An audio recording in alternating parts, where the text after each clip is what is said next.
Daripada awal ke? Kak Intan.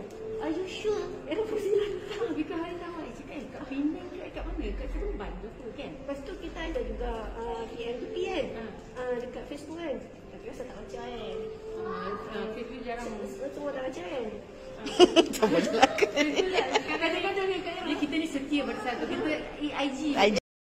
Macam tak kisahlah baca-baca kan? Cerita biasa dia orang cakap, alah kau puasa Era. Alah tak lagi baca lelaki. Kadang-kadang kita balas ikhlas. Kadang-kadang kita balas. Itu yang dibawa saksi tu.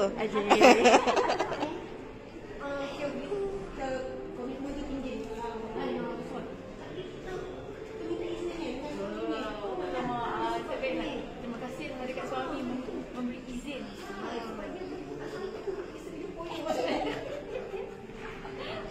Isteri ni macam minat lawak pun ya juga kan? Memang.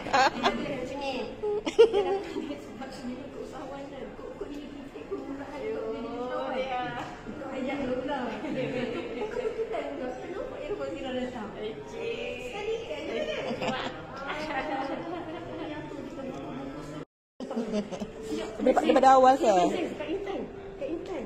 Are you sure? Era Fuzila datang. Because hari tahu saya cakap, kat Penang ke kat mana? Kat Seremban tu kan? Lepas tu kita ada juga PMP kan? Dekat Facebook kan? Tapi rasa tak baca kan? Facebook jarang. Semua tak baca kan? Sama je lah ke? Kadang-kadang kita ni setia pada satu. Kita IG. Macam tak kisahlah baca-baca kan? Cerita biasa dia orang cakap, alah kau puasa Era. Alah tak lagi baca lelaki. Kadang-kadang kita balas ikhlas. Kadang-kadang kita balas. Itu yang dibawa saksi tu.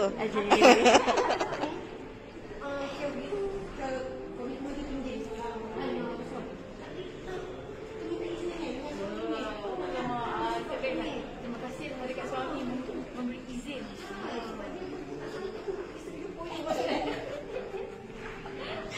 Isteri ni macam minat lawak pun ya juga kan?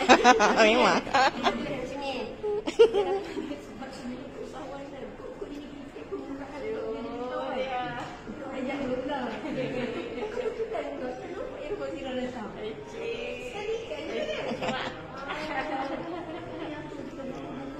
Dia polis, dia tak polis.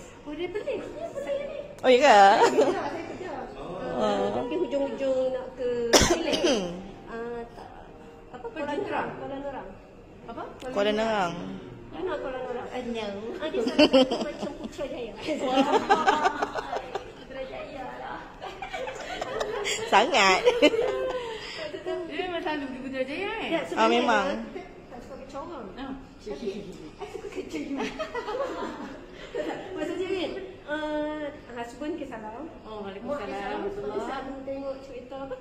Gerahas. Haji. Salam semua kan. Tapi Mak kat mana? Kat sini lah. Mak di sini. salam kat mak.